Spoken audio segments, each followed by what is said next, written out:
Bonjour, la vidéo que je fais là est une vidéo faite dans l'urgence avant de m'absenter de chez moi pour quelques congés. Quand elle sera diffusée sur YouTube, normalement je serai plus chez moi, soit parce que je serai en sécurité, soit parce que mes harceleurs auront réussi ce qu'ils cherchent à faire depuis le début, en l'occurrence me supprimer. Alors je pèse mes mots quand je dis ça.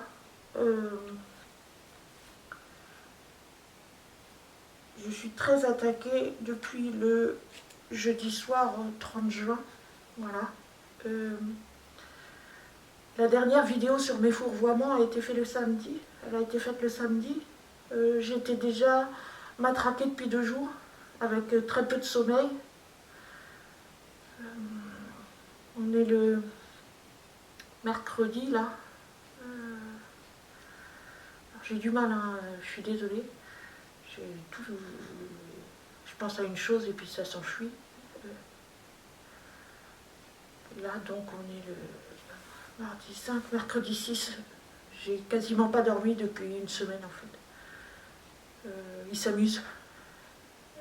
Je suis incapable de dire qui est en ce moment au premier étage. Soit c'est les propriétaires de l'appartement du premier étage, soit ils sont partis en vacances et c'est leurs amis, soit c'est leurs amis ou leur famille qui viennent suppléer au harcèlement.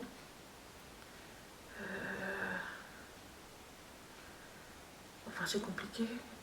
Alors, cette vidéo, c'est un appel aux autorités.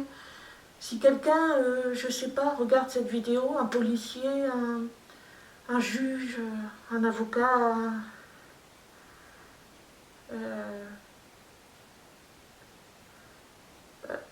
je lui demande de faire l'effort de regarder les autres vidéos déjà, d'aller sur mon blog et de moins m'accorder quelques crédits quoi, avant de me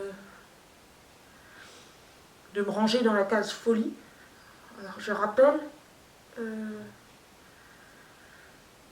ce qui se passe dans ma situation. Depuis plusieurs années, mes voisins ont un dispositif chez eux qui m'envoie des ondes. Voilà, un dispositif high-tech qui m'envoie des ondes, me prive de sommeil. Je les ai particulièrement énervés dernièrement parce que je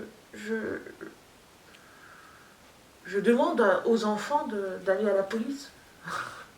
Voilà, je suis un peu dans la situation de la personne qui se noie et qui se débat de manière instinctive pour sortir la tête de l'eau. Voilà. Quand vous vous noyez, d'ailleurs, c'est arrivé souvent que la personne qui vient vous sauver, vous lui appuyez sur la tête parce que vous avez cette espèce de réaction primitive qui veut que voilà, vous débattez, c'est l'instinct de survie. Et moi, mon instinct de survie, il me dit d'essayer par le biais des enfants qui sont là-haut. Quand je dis dans mon blog que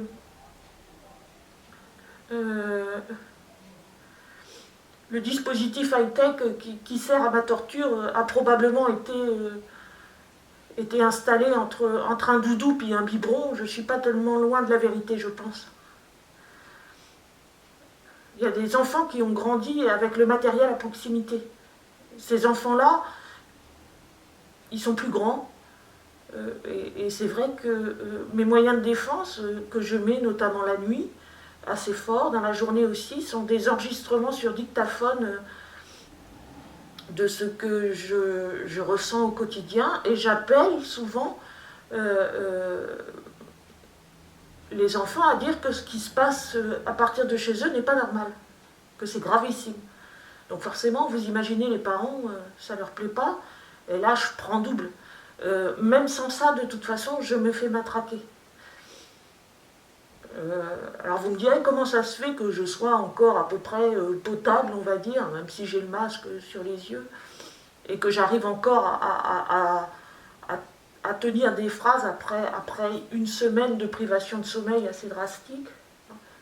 déjà, je tiens à préciser que j'ai la chance, on va dire, de pouvoir avoir quelques repos quand les harceleurs s'assoupissent.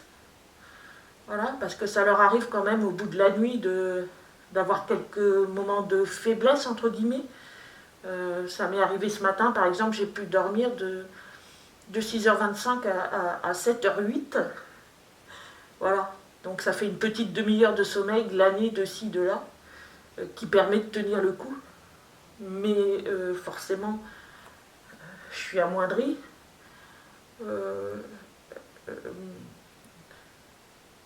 Leur énervement, il peut forcément...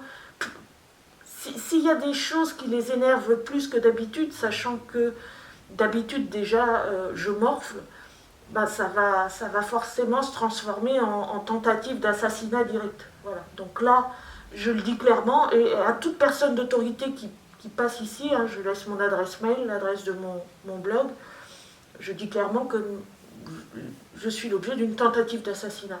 Donc c'est bien simple, soit j'ai le temps de partir de chez moi en un seul morceau, soit le cœur lâche, quoi. C'est tout.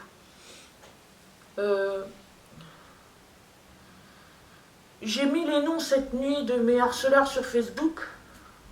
Pour moi, c'est une étape importante. Je les ai retirés. C'est resté 12 heures, mais le fait d'avoir franchi le pas pendant 12 heures, ça veut dire que je me sens capable de mettre les noms et peut-être même de porter plainte avec un espoir que ça puisse aboutir, avec tous les éléments que j'ai derrière moi, de passif, sans avoir vraiment de preuves. J'ai quand même 8 ans de témoignages, de vidéos,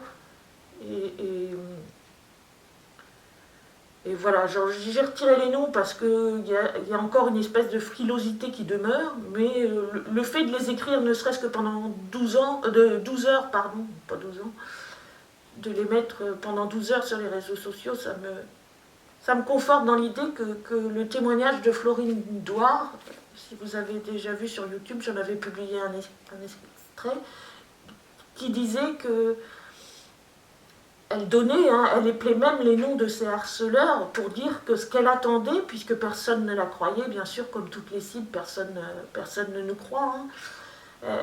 Ce qu'elle attendait, c'est qu'en disant le nom de ses harceleurs, il porte plainte pour diffamation, ce qui lui donnerait, elle, l'occasion de s'expliquer. Parce que quand on porte plainte contre vous, ben, vous êtes convoqué, puis vous pouvez vous expliquer. Et elle n'attendait que ça, en fait, quelque part. Et pour elle, donner le nom de ses harceleurs, c'était une façon d'avoir c'était la façon d'avoir l'opportunité de s'expliquer, et je pense que j'en arriverai à cette même conclusion pour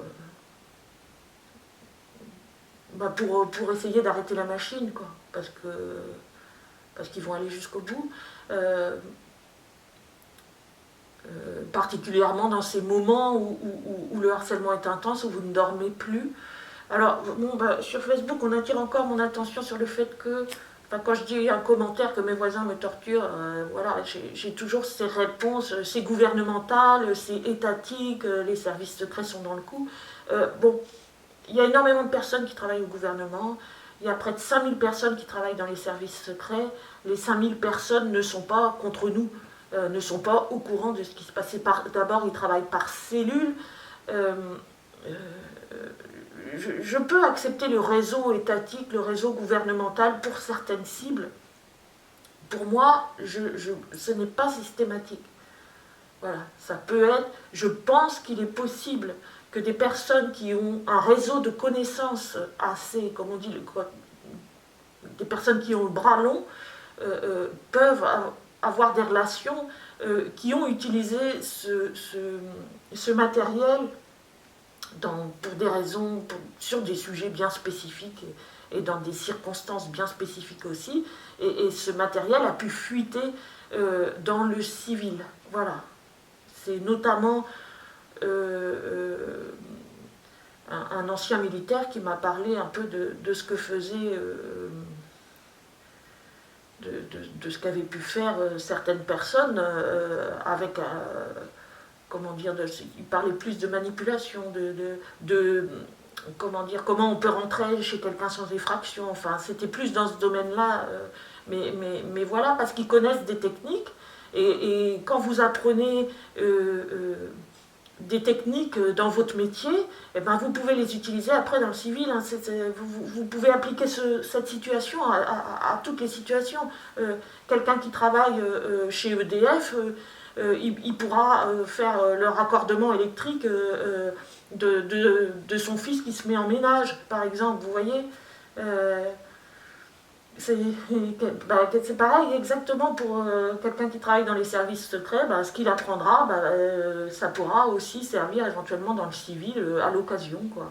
Parce qu'il aura gardé des contacts, parce que voilà, que ce soit dans le service secret, dans l'armée aussi, puisque l'armée a sa part hein, dans toute cette sorte de fabrication là. Je dirais même que l'armée a plus sa part que les services secrets en tant que tels, au niveau du matériel. Hein, moi, c'est toujours la supposition la plus viable pour moi qui soit concernant l'existence de ce matériel. C'est plus par rapport à l'armée que je jetterais mon dévolu, si je puis dire. Voilà, et qu'il y ait des fuites. Voilà. Il y a énormément de personnes qui travaillent dans l'armée. Ces personnes-là, quand elles ont raccroché, je veux dire, l'uniforme et qu'elles rentrent chez elles, ce qu'elles ont appris dans la journée, ça leur reste en tête, quoi. Et puis elles le gardent, hein. C'est une expérience, hein. Elles sont formées pour ça. Tout comme l'agent EDF est formé à mettre les fils électriques là où il faut, et là c'est pareil, s'en servent dans le civil à l'occasion, quoi. Si on leur demande pour dépanner un copain, pour dépanner une petite fille, pour dépanner... Voilà, c'est exactement ça. Donc dire qu'il y a forcément quelque chose de gouvernemental ou d'étatique, c'est possible, je ne rejette pas l'idée dans certains cas de harcèlement en réseau, dans certaines situations, mais pas dans toutes.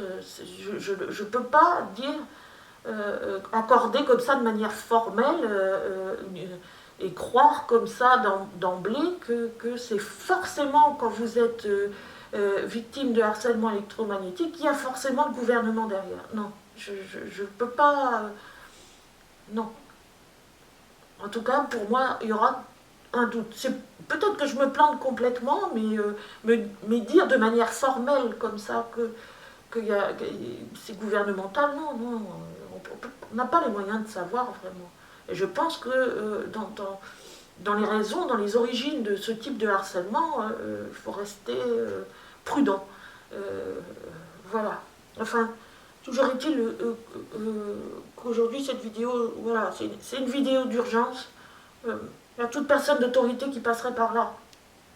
Mes voisins me matraquent. Quand je dis mes voisins, ça se trouve, ils sont pas... Je n'ai jamais eu un seul moment de solitude, je dirais, dans mon logement. Il y a toujours eu quelqu'un au-dessus qui me matait. Tout le temps. Il y a tout le temps eu quelqu'un. Donc là, c'est pareil, il y a quelqu'un. Il est impossible, c'est un couple qui habite là-haut avec ses enfants, c'est une famille recomposée, il est impossible qu'en 8 ans, ils ne soient jamais partis en vacances. C'est pas possible. Ils sont forcément partis en vacances, au moins une fois par an. Ils sont partis, et il y a toujours eu quelqu'un néanmoins pour me massacrer. Voilà. Donc là, il y a quelqu'un actuellement là-haut, c'est peut-être les propriétaires, j'ai pas les moyens de savoir, je n'ai pas le même dispositif qu'eux, c'est peut-être pas eux, c'est peut-être leurs amis, c'est peut-être quelqu'un de leur famille, un oncle, une tante, je sais pas. Mais si quelqu'un d'autorité passe par là, je vous demande je sais pas, de voir, quoi. Vous pouvez m'écrire et moi je vous donne toutes les informations complémentaires que vous voulez savoir, je vous donne les noms sans problème, quoi, et faire des recherches, je vous demande de m'aider, quoi, parce que ma vie elle est en danger, ils vont me tuer, quoi, et je ne dors pas, c'est pas possible. Alors vous me direz, oui, parce que, excusez-moi, je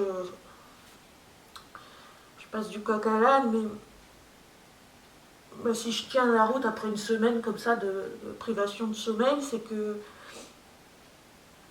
j'ai passé ces étapes-là, notamment les 3-4 premières années, les hallucinations que vous avez, généralement c'est après 72 heures, moi que ça commençait, je commençais à avoir des choses qui n'existaient pas, après 72 heures de privation de sommeil, ça tangue, vous avez l'impression que, comment expliquer au mieux, que vous avez c'est comme si on avait pris un rouleau de papier étirable, là, du film étirable, et qu'on vous l'avait enroulé autour de la tête, mais tout le rouleau. Vous avez une espèce de coque au-dessus de la tête qui compresse une pression intracrânienne. Vous voyez trouble. J'ai pas eu de maux de tête, même après plusieurs jours de privation de sommeil. Et il y a un moment, ce qui se passe, c'est que ça bascule. Vous avez les tranchées sous les yeux, les tranchées laissent place à un rétrécissement des yeux. Encore une fois, j'explique avec ce que je ressens. Et vous avez la fatigue. Je pense que moi, c'est ce que j'appelle la zone rouge. J'en ai parlé dans mon blog. La zone rouge, je l'atteins quand je ne ressens plus la fatigue. C'est-à-dire au bout du 4e, 5e jour, je ne ressens plus de fatigue. Je ne suis pas fatiguée. En fait, le corps, il puise dans ses réserves. Je suis essoufflée. J'ai le cœur, forcément, le cœur en prend un coup. Mais je n'ai plus la souffrance qu'on peut éprouver après une nuit blanche ou 2 nuits blanches, voire 3, ça dépend aussi des moments, comment vous étiez avant.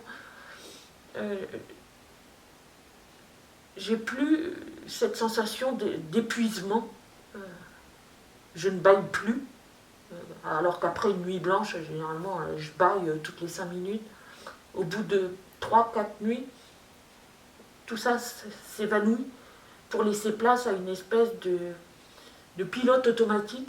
Alors je ne sais pas comment on appelle ça, s'il y a un jargon médical pour appeler ça, pour nommer ça.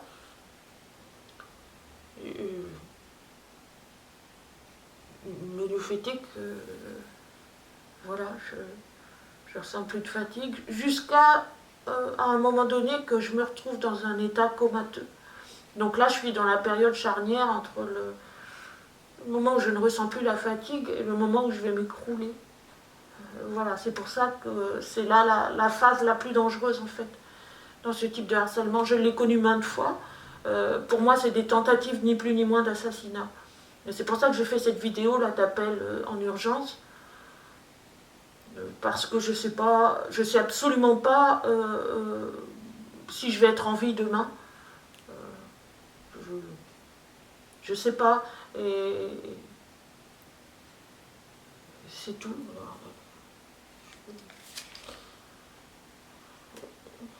Alors, qu'est-ce que je voulais dire encore La privation de sommeil, c'est une chose, mais là, c'est ajouté à une cruauté particulière, voilà. C'est comme ça que, généralement, ils réagissent quand vous avez l'audace de résister et de les mettre en face de leur propre... comment dire de leur propre manque. Où vous dénoncez quelque part une action qui n'est pas légitime et vous réussissez à prouver que ce qu'ils font n'est pas légitime. Notamment en utilisant le conditionnement de leurs enfants. Voilà. Donc forcément, pour tout parent, ça passe pas. D'autant plus quand la personne déjà est capable déjà de vous envoyer des ondes. En plus, vous osez par ce biais-là, c'est-à-dire le biais des enfants, ce qui représente un peu le sacro-saint pour les parents, interpeller les enfants pour leur demander d'aller à la police, ça passe pas. Et donc là, en plus des tirs d'ondes, de la privation de sommeil, ça leur suffit pas. Ça leur suffit pas pour, pour assurer leur toute-puissance, quoi, puisqu'ils voient que vous résistez, et que vous résistez d'une manière qui ne peuvent pas démonter, parce que c'est la vérité ce que vous dites. Donc là, ils vont ajouter à ça la cruauté. Il y a les tirs d'onde, il y a la privation de sommeil, il y a la cruauté. La cruauté, ça se traduit par la douleur. Voilà. Donc là, depuis plusieurs jours, c'est dans le sein droit. Alors le sein droit, ben, j'ai eu un cancer. Parce que bien évidemment, pendant des années, la privation de sommeil, à un moment donné, le corps il lâche. Les douleurs aussi, ça, à un moment donné, vous ne tenez plus, quoi. Il y a le stress aussi, donc le corps lâche. Bon, alors un cancer, c'est multicausal, mais bon, je me permets quand même de penser, j'en ai parlé dans une autre vidéo, que le traitement que je subis depuis 8 ans, ça ne laisse pas indemne. Forcément, ça laisse la place à toutes les sortes de maladies possibles, hein, qui veulent bien s'immiscer, hein, dans un système immunitaire qui est réduit à sa portion congrue. Vous aurez plus facilement un cancer que si vous êtes en forme, que vous dormez normalement. On sait très bien que le manque de sommeil, ça détruit tout à terme. Ça détruit tout. Vous n'avez plus rien. Ça joue sur tout, le manque de sommeil. Et donc, ben voilà, ils choisissent le sein sur lequel envoyer les tirs d'onde. Ils ne vont pas prendre le gauche, ils vont prendre le droit, parce que ben, le droit, il est plus sensible, il a été opéré. Donc voilà. Il y a ce genre de cruauté, vous avez aussi des nausées, vous avez des douleurs qui sont plus importantes. Je sais que le jeudi dernier, donc le jeudi 30 juin au soir, j'ai eu un tir d'onde dans la langue. C'était à hurler, quoi. C'était vraiment à hurler. Ils vont utiliser tout ce qui est sensible chez vous. Si vous avez déjà un peu de douleur dans les pieds, ils vont en rajouter. Et voilà. C'est leur façon de répondre. Quand ils n'ont pas d'argument, leur façon de répondre, c'est la cruauté, c'est tout. C'est comme ça. Ils fonctionnent comme ça. Ils n'ont pas de raisonnement. Voilà. Ils sont teigneux. Ils sont teigneux parce que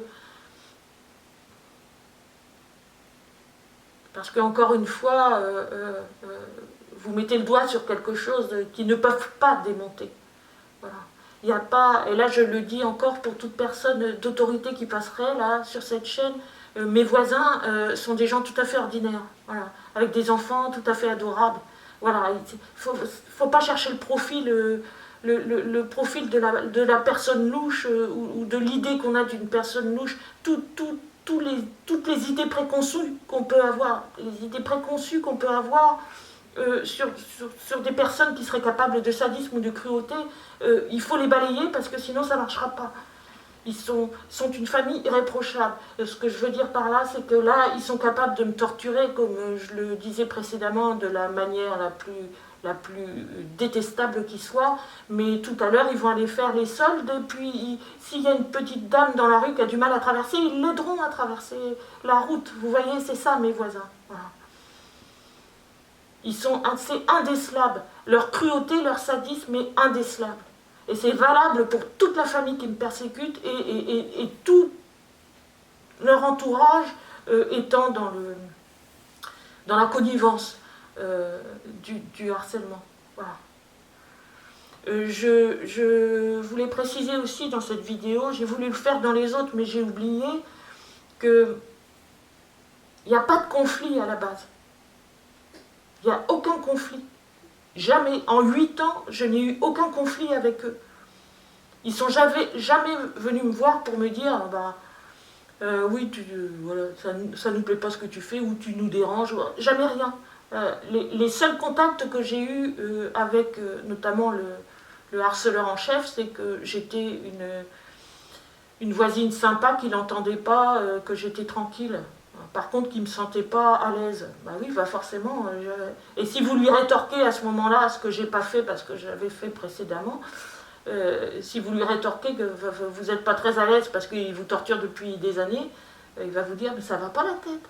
Hein, mais tu tiens ça d'où?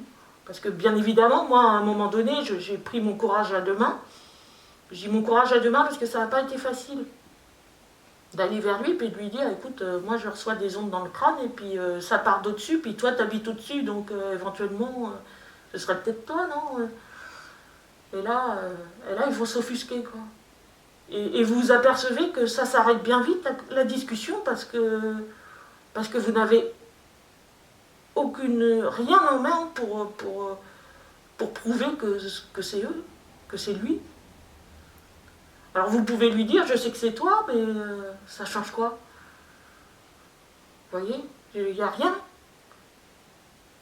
Il n'y a rien que vous pouvez faire. Alors, est-ce qu'il faut que je me laisse assassiner parce que j'ai pas la preuve que ce sont telles personnes qui veulent ma peau, quoi? Sous prétexte que j'ai pas la preuve, il faut que je la ferme.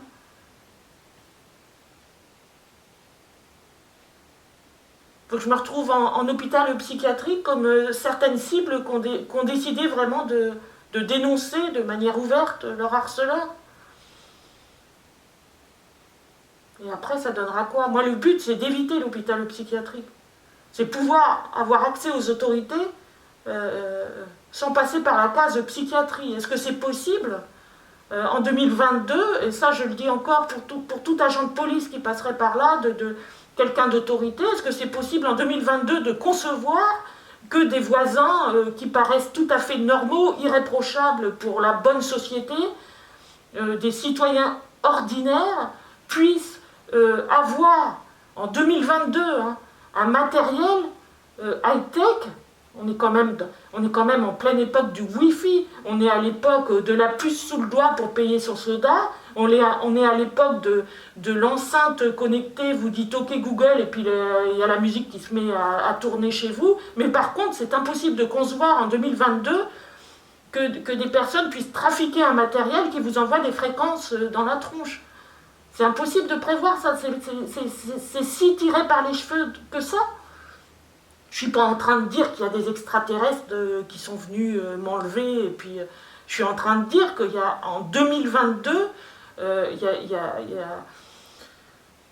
y a des ondes électromagnétiques, comme il y en a quand on téléphone, à chaque fois qu'on allume sa télé, à chaque fois qu'on téléphone, il y a des antennes relais partout, il y a toutes ces ondes-là qui emplissent notre quotidien, sont possiblement détournées par des individus malveillants. Je pense quand même que c'est pas de la science-fiction, c'est la réalité en 2022. Je pense qu'on peut le concevoir sans tout de suite rentrer dans George Orwell. Voilà. Donc, j'essaie de tenir le coup.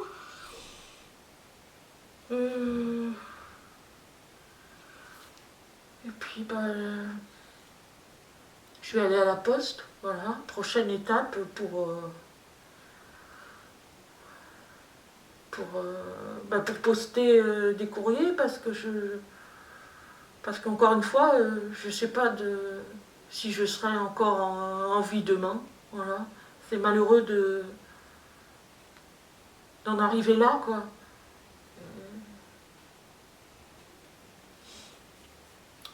Voilà. Je pense que j'ai tout dit.